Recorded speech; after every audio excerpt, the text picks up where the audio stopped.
the people I've networked with have kind of like created that shift in my thinking to help me establish what I've established now. So it's, yeah, I forgot the question. No. Welcome to Make Art, the podcast that helps creatives get creative. Our community of entrepreneurs will show you how to turn your passion into a sustainable income-generating endeavor. Broadcasting from Cape Town, South Africa, here's your host, Loren Lee. Ladies and gentlemen, hello and welcome. This is the Make Art podcast. This is where we encourage you to get out there and make your art, and not just make it at your own expense, but also find some way for it to wash its own face, as it were, or pay its own way. With me today, I have the wonderfully alliterative Loren Lee Langenhoven, also known as Style by Loren. Yeah, this is such an awesome name. La la la. Loren. La la Lico. La la la la Lico. Okay, there I get my age away. Back in the day. Loren, you are a fashion designer, business owner, entrepreneur. You're a wife, you're a mommy, and you're a model. Did I cover everything there, or are there some slashes that I have not mentioned? There's some slashes that need to just fall away. I know the employee slash fell away quite recently. Very recently, yes. So I would prefer saying I'm a fashion stylist over fashion designer because I simply curate pieces together. I don't design them from scratch. I don't recreate the wheel. Ek vat goedes wat klaar gemaak is and I merge them. Okay, so wow. So I definitely cannot take the title of fashion designer. I would feel too weird. But I definitely am a fashion stylist. I worked as a fashion stylist and personal stylist for a while. 10 years fashion styling and then personal styling for about maybe 4 or 5, I can't remember. And recently, started another brand. Wow, okay. So that's Klombi dinge.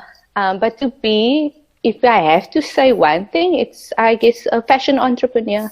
Okay, that's cool. Yeah. Fashion entrepreneur, nice. It sums things up nicely. It's a nice canned message there. So just for me who doesn't know, let me say much about fashion. I don't know nothing about fashion because, of course, I wear shoes and okay. For me as an outsider into the fashion world, can you just quickly differentiate between a fashion stylist and a personal stylist? Like, what's the difference there? Okay, so with personal styling, you're dealing with everyday, ordinary people, and you honing into what works specifically for them. So finding out what they like, what they don't like, working on things that works for their body types, their complexion, and also for their personal future goals. So for example, if you're wanting to, you see in your future you are a lawyer, and right now you're still studying, but you don't know, you're still dressing like the intern, then the personal stylist comes in, she puts together a look, or actually with me, I give you a task to do, and then we kind of create a look together with you. So that's a personal stylist, very one-on-one orientated. With fashion styling, it's a bit more broad. You do things from editorial fashion, so the things you see in the magazines. You get to do e-commerce, so basically the stuff you see on online stores, putting those looks together.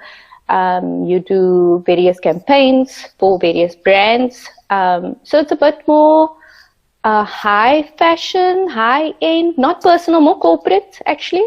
And then you also get to do more one-on-one where you get to dress people for events and that sort of thing. So that's kind of the difference between the two.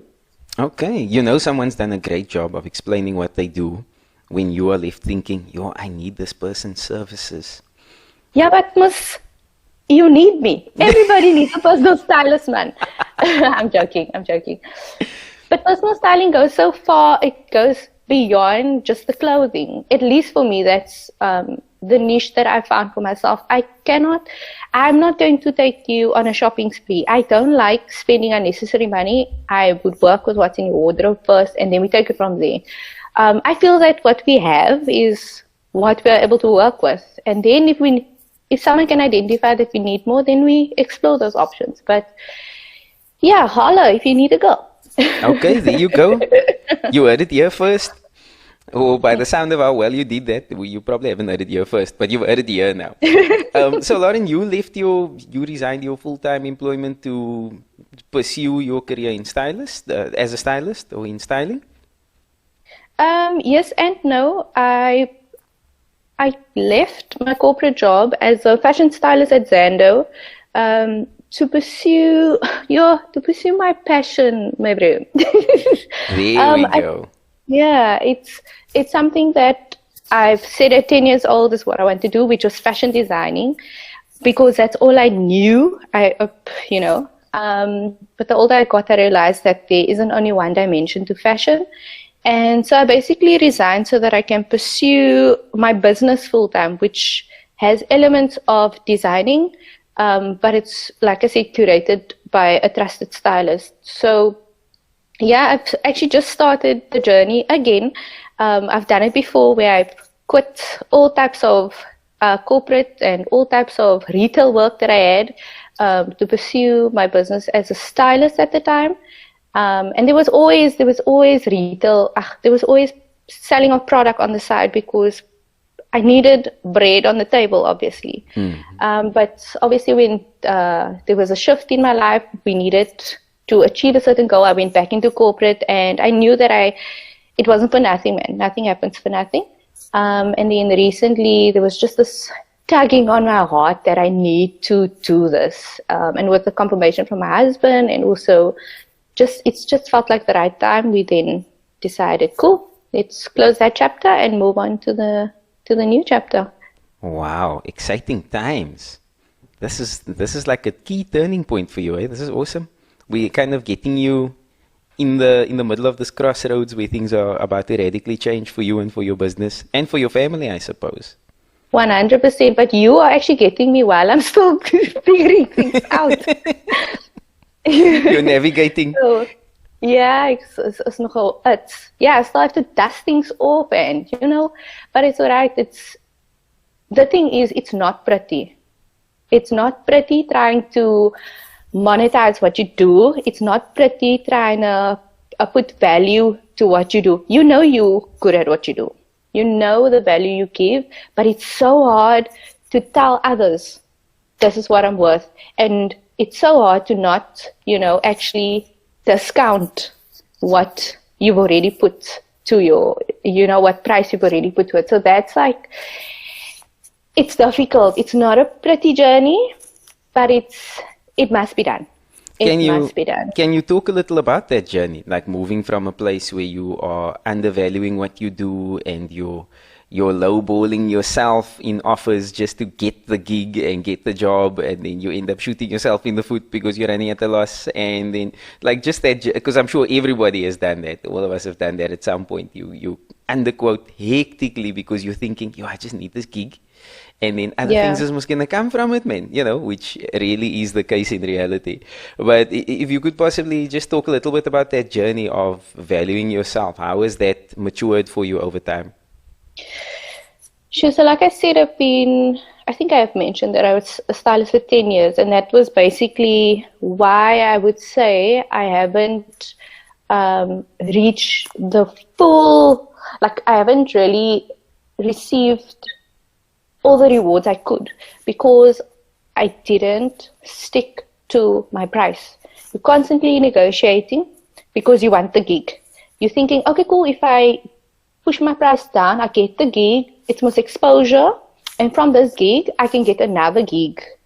But the truth is you have overheads. Even if you're running a service operating business, you have overheads. You have things like your internet that needs to be paid, your phone bill that needs to be paid, your petrol or traveling pay, your food. You have those things that need to be paid. So when you're cutting yourself short all the time just for a gig, you're basically living hand to mouth constantly. And as a freelancer or as a self-employed person, that is not doable. You will never get to have medical aid. You will actually have to self-medicate all the time because you can't even afford going to see a GP and paying an extra 400 Rand just to get proper consultation. So it's understanding that life, to just exist costs money, and putting that down on paper so that you can actually understand what you need to cover. So obviously not fully. So if your medical aid is 3,500, don't now go quote the customer 7,000 because you need to cover your medical aid. You obviously need to you need to strategically plan how much, say, products or services you need to sell in order to actually cover your overheads, and then from there factor in, okay, what, the profits and all the other additional things. But as a young entrepreneur and as freelancers, we just want to know that we have, the next gig lined up, or that we are creating awareness and stuff, which is great when you still, have parents paying all your bills and, that sort of thing. But you're not going to remain that age forever. And if you don't make that decision to put a price to your stuff, by the time you're 30, you're still not going to understand how to do that. I'm an example of that. It's very difficult for me I'd rather juggle 10 different type of things in order to cover my costs than to have one and be okay, because I didn't like the idea of not being almost liked, not me personally, but my product. I didn't want people to not buy just because it's so-called expensive. Also, coming from Bonteheuwel, you think, nah, why would people buy the product from me? I'm just like, from Bontas, and they know me from Bontas, so why would they want to, when they can couple the same thing somewhere else or something similar at Chinatown for less? But the truth is, knowing what you give, right? Knowing the value you give and the effort you put into it, and just like having some sort of self-worth, like knowing, not being arrogant about it, obviously, but just knowing your value and knowing that you too need to treating yourself like a corporate, that you have things to pay and you need to stick to that. So it's been a crazy journey. I've definitely matured over the years. I mean, I have no tertiary education, which I feel, if you can go study, go study. I feel that was a bit of a downfall because there was no structure. I was just going with this big dream, trying to figure things out. And if it wasn't for the people that I met along the way, I think I'd still be hustling hard and not smart. But fortunately, I've networked with many, and the people I've networked with have kind of like created that shift in my thinking to help me establish what I've established now. So I forgot the question. No. I think what you answered is actually perfect, because what I'm hearing you say is that because you didn't start early on valuing your work realistically, you've kind of, in a sense, you've kept, or you've held back that trajectory. Like, it could have been further along now if you had started earlier with valuing things the way 100%. They should be valued. Where now people are kind of, you get people used to paying a certain thing for what you are doing. And I find it even with the stuff that I do. I mean, I sell merchandise as well, like branded hoodies and branded t-shirts and so on. And it was very difficult for me to price those things until I started looking at, what do you pay at Edgar's, man, for a t-shirt? What do you pay for a good hoodie? You're going to pay 700 Rand. You're going to pay a gang of money. So that kind of helped me reframe. But I love what you're saying about you have a network around you, you have the support of your husband. So you are really just affirming this thing that I always bring up, that there's no such thing as a solo entrepreneur. There's no such thing as a solo artist. Like, you need people. People need people. Definitely. Because if anything, I think the more you speak, even though they say don't share your dreams with everyone, you don't have to share the full, you don't have to share everything. But the more you speak about things, the more you'll learn. If I didn't speak, I wouldn't have known that you actually need this, that, and the other in order to actually move forward, So we have to, you're definitely not solo, you're not alone. It's like they say, it takes a village to raise a child. It takes a village to raise a successful entrepreneur. So you need the people the people you are intimidated by, you actually need them. You need to be surrounded by people that are smarter than you. You need to be around people that, in your neighborhood, you need to hear from them what they did wrong in order for you to actually not make the same mistakes. You need people. 100%. You need people. Awesome. No, I really appreciate your vulnerability there and your openness. Let me just bookmark this part right here. This is keys here. So if you're listening, please pay attention. Get the team, get people who know more than you know so that you can get where you want to be. Loren, I'm really curious about this brand. Style by Loren, I've seen is a brand that you're promoting on IG. And then also there's Miss Shiloh. Those are the two that I know about.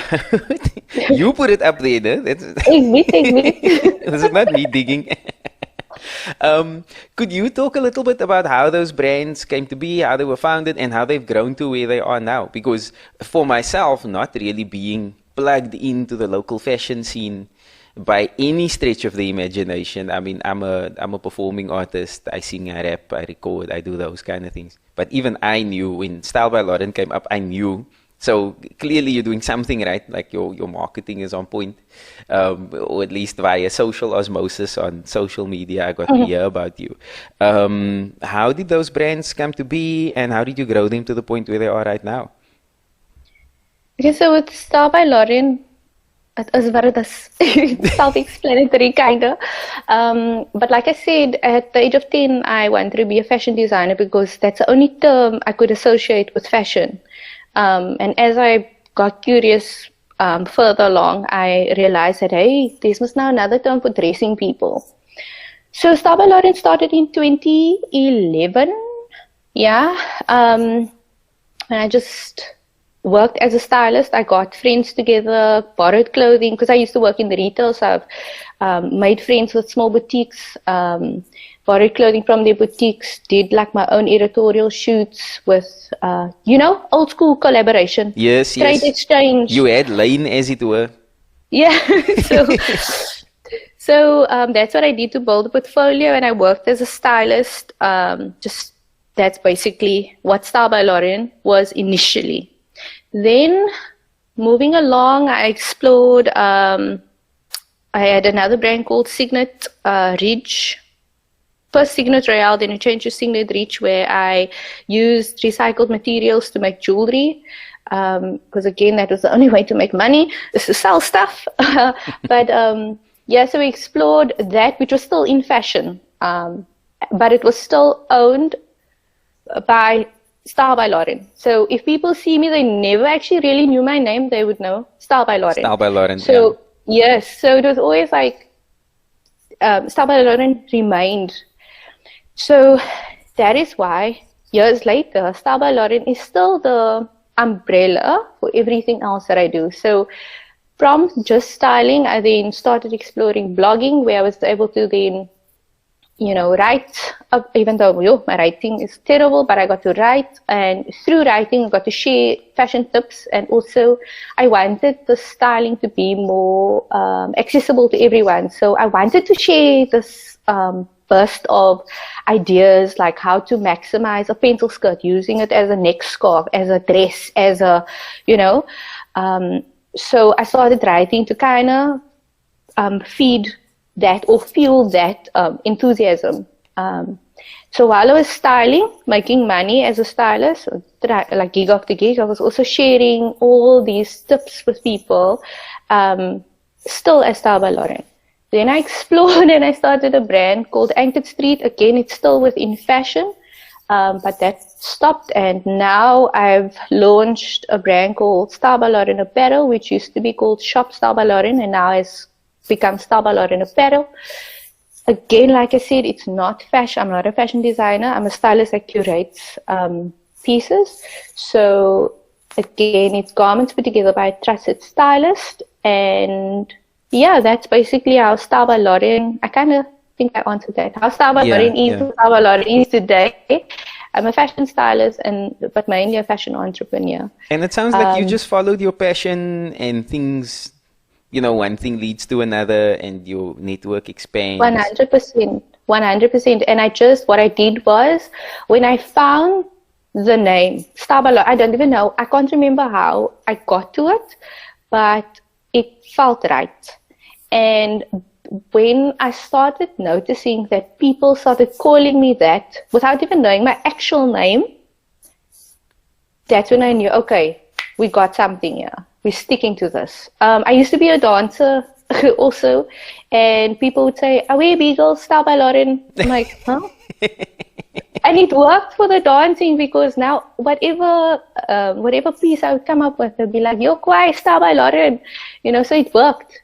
But yes, and then, so that's on Style by Loren. And then there's MAWJR, I'm still figuring it out, I guess. Because I've got a daughter, I've always been excited about, manufacturing clothing for kids and stuff, or especially now that I've got a daughter.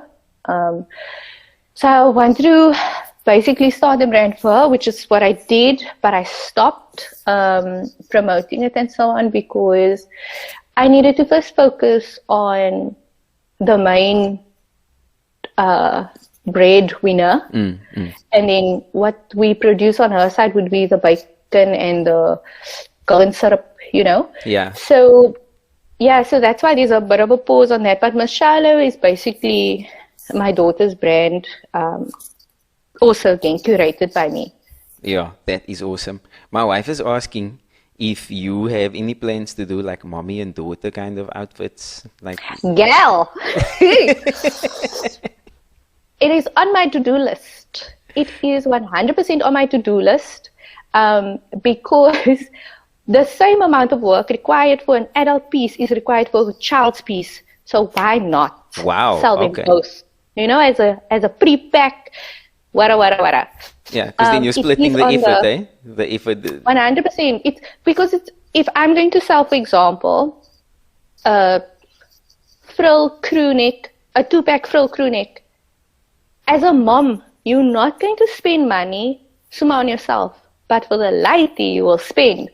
So if you're gonna, I will most likely, I'm giving away the ideas. But anyway, whatever, it's okay. I would most likely sell it as that. So the mommy and me, where it's the mom's, her size, and then the kiddo's size as well as 1-pack. Yeah. No, you've definitely got this all figured out already. Look, don't worry too much about giving out the ideas, because my personal experience has been like other people can copy the ideas, but they're not going to be able to match the execution, because it's your passion, it's your brainchild, it's your thing, so we know you are the originator here, Style by Loren. What you're saying is so true, because I know you as Style by Loren, not as Loren. So, Style by Loren, since last year was now with lockdown and things closing down and no events and the like, I don't know, you didn't mention if you were kind of active in markets and physical retail spaces or getting yourself out there in that way. How have things changed for you, or how have things had to change with the advent of like no events, no people outside? For a time you couldn't even buy clothing for a brief time last year in South Africa. How have those things affected kind of your journey? What have you had to do differently to respond to those challenges? Well, I had to, in terms of the clothing side, I dropped my prices to accommodate obviously COVID and so on. And I didn't care that I was only making, let's say, 20 Rand on a garment. Because for me, I'm not someone that shops a lot, right? But I knew that there are women still going to work every single day, still needing something warm to wear, and still wanting to feel cute, right? But not at the cost that the stores are selling it at, because obviously this time the stores were closed, but I could still sell, no one knew.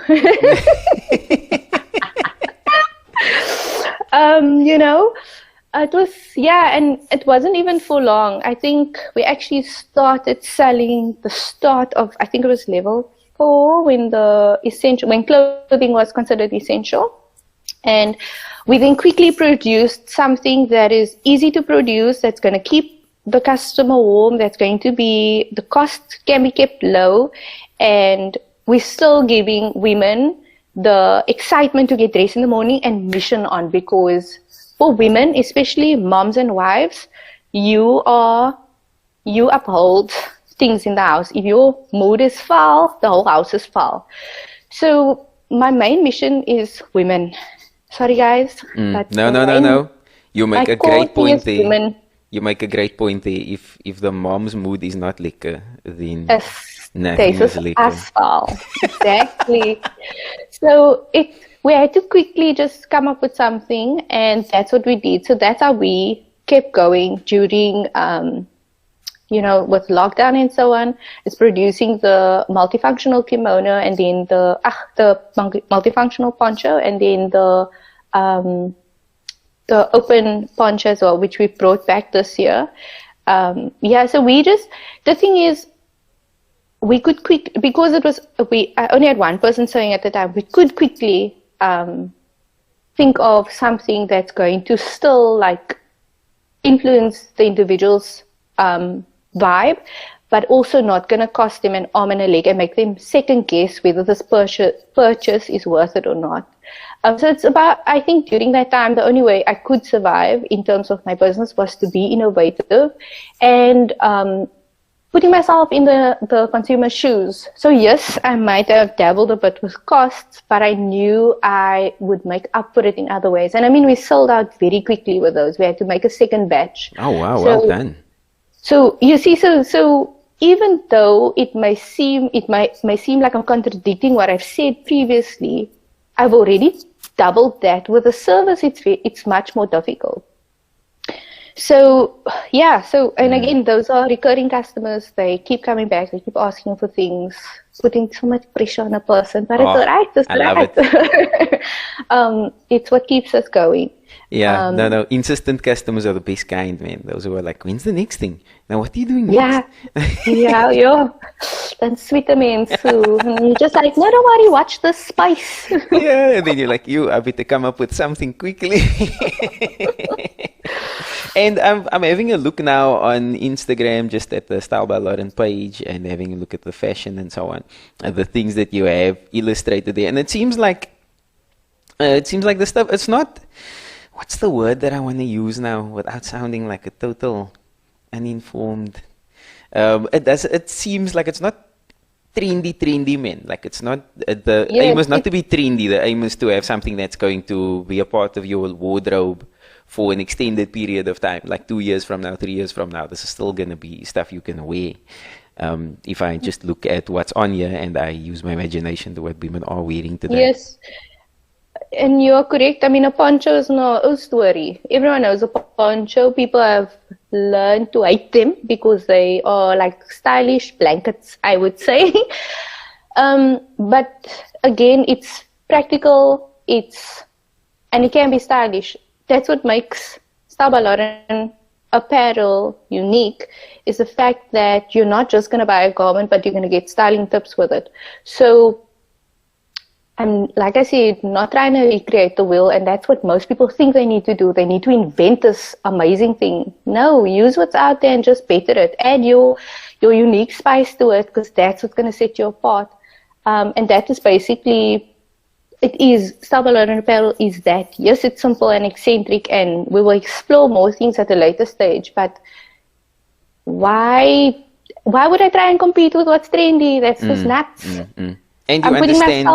And you understand your customers as well. You understand their needs. Yes, you understand what they want.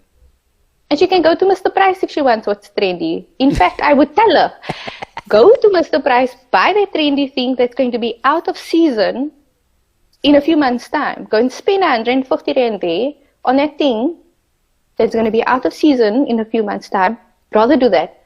But then come spend with local brands, spend 400 Rand, from between 150 Rand, 400 Rand to possibly 700 Rand on something that's going to last you a few years. Because quality, firstly, you need to ask them if the quality is great, and then secondly, if it's a classic piece, it is timeless. It will be something you can hand down to your kid. But Star Loren apparel, you're not necessarily going to find. I'm not going to compete with trends because I'm a small little pea compared to Mr. Price, for example. They can produce all of that and in a month's time change things up. I can't, and I'm not going to even try to compete with that because you're forging your own lane. Yeah, why would you do that? No, because you can't compete with someone. You can't compete with an organization that size, so there's no sense even in trying. Why do what everyone else is doing? It's harder. It definitely is harder to sell something that's not considered trendy. But you need to believe in yourself, and that is that's the thing that's going to drive your sales. It's really, if you're passionate. I'm not going to lie to you. My sales have dropped when my self-esteem has dropped. When I became more concerned about what everyone else is doing, it dropped.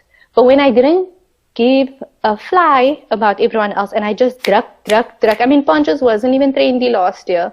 But when I just pushed and I just thought about the consumer and how it's going to make her feel, sales increased. So if you remember only one thing out of what is being said here, don't look at what everyone else is doing. Take key things that is important, but just keep focused and just try and remain positive, motivated, and play in your lane. Just stay in your lane.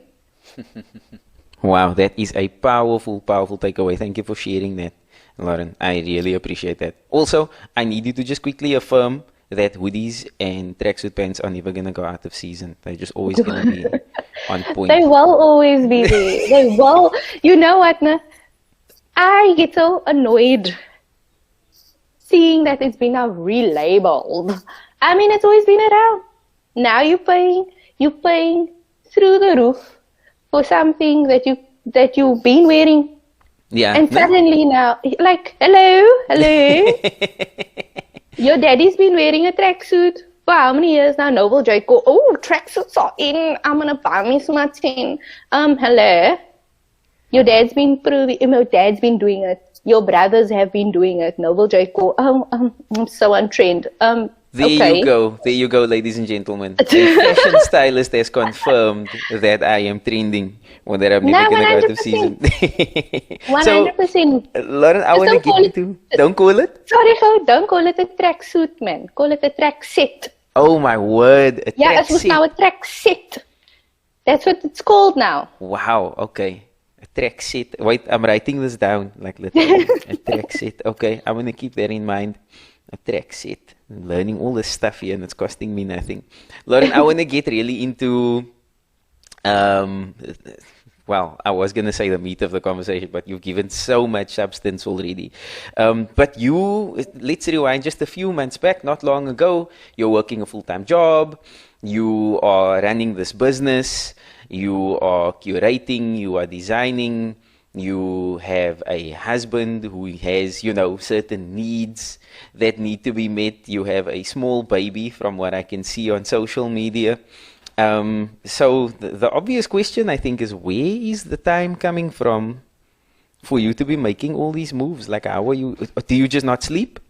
Nee, ek slaap. Ek slaap, jong. Once baby go down, I go down. A joke. This is one of the reasons why I had to leave corporate, because it got to the point where I couldn't think straight, right? But while working, what I did how I balanced everything was, obviously you need to honor your contract and you need to give your all to the corporate world, right? To whoever you're working for. But during my lunch times, I would sit and I would work on my business, or whenever it's quiet, I would then do things on the side, work on my business. Whenever I found a gap, to be honest, once I get home, entrepreneurs, it's venster. As net, or what I would actually do is I would want to cook. and just so that I can cook while I'm busy with inquiries or making whatever marketing things I need to that need to go out the next day, that sort of thing, or research. So I'll cook while I'm doing that, because if I'm not cooking, I have to be with the toddler, and if I'm with the toddler, I can't sit with my phone. So that's what I would do. And my husband was quite keen to, chill with her, and he's anyway more fun than me, so she likes that. So I guess just having like someone that understands, like, I need to multitask, hence me wanting to cook, helped. But at night I go sleep. I don't play with my sleep anymore. Years ago, I could sit up till 4 o'clock in the morning, sitting with the business, next day getting up, going and doing what I need to do. But I physically cannot do that now. It's not good for my brain. It's not good for me as an entrepreneur. I don't think straight when I'm tired. It's not good for my family. I end up being grumpy. It's not good.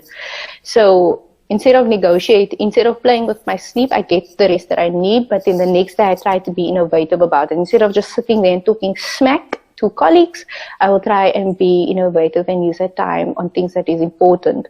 But in order for me to really run a successful business and to achieve the next goal, I had to quit corporate. Because now time is needed. I mean, how long did it take for you to actually get me to do this call? You understand? So time is needed. But yeah, it's you just find ways, of managing everything. I mean, even yesterday, my family had to go take a walk around the block just for me to get 3 videos filmed, because wonderful. I manage another brand's social media and so on. But it's a team effort. You want to eat bacon and with golden syrup? We got to do this together. Everyone's got to get on board. Yeah. 100%. Yeah, and it sounds like you found a way to ride the rhythms of the household, eh? Like when there's a gap for a certain thing, then you grab that gap and you make the most of it. And when it's not there, then, as you say, when you sleep, and when you're working, you're working. Yes, because the truth is, we're getting older. What we did when we were, for me personally, what I did when I was 24, I cannot do now. I cannot get myself to doing it. But I'll figure it out. There are other ways of doing things. I think I worked harder when I was 24. Now that I'm 30, I'm learning to work smarter, and finding gaps and spending less time on social media so that I can actually do the necessary things in order to achieve certain goals. Okay, yeah, no, that's solid goal. That's well said. Thank you for sharing those tips. And there's definitely strong takeaways there, because I believe, this is now my personal opinion, but we are in the creative sphere, man. So rest is important. Like, you working hard looks different for creatives, and rest it has a different importance for creatives, because you need to be fresh in order to be innovative.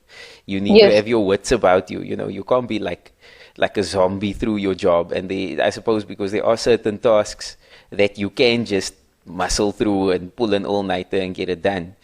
People tend to think that creativity works in the same way, but I found you need to be sharp. You need to, sometimes taking a break is the best thing you can do, just to make sure that you're able to function. 100% agree, because my thing is, it doesn't make sense to sit through the night.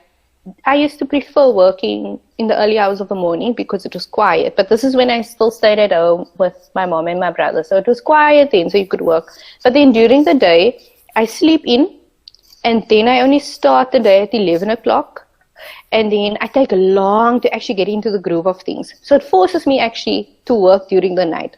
But now that I have a family, I can't do that, because I have to actually, during the day, utilize that daylight to do everything. Because if I'm going to sit during the night to work on certain things during the day, I'm foul. I'm not going to focus on whatever, and then when I get back home, I have to see to my family, and then it's just, it doesn't make sense. So rest is important. And when you sleep, you get, I don't know if it happens for everyone, but when I sleep, I get the most amazing ideas. When I'm well rested, I get the most amazing ideas. When I'm quiet, things come to me, not when it's buzzing. So I think it's important that all creatives make the time to rest and not feel that you are losing money when you are resting. No, rest. What is rightfully yours will be yours. What is due for you will be yours. But you need to do the right thing. You need to use wisdom. You need to rest. You need to research. You need to do all those things.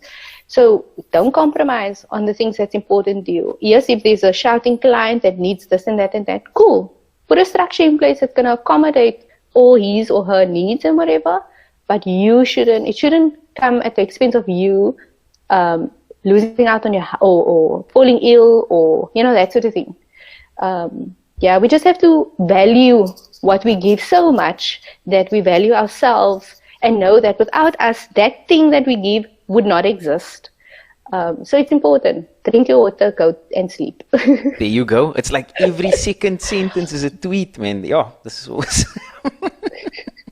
This is like TED Talk worthy. Loren, thank you so much. It's been really amazing speaking to you. I'm going to let you get back to your team, your hubby and your daughter who are waiting for you and who have graciously offered up this time also.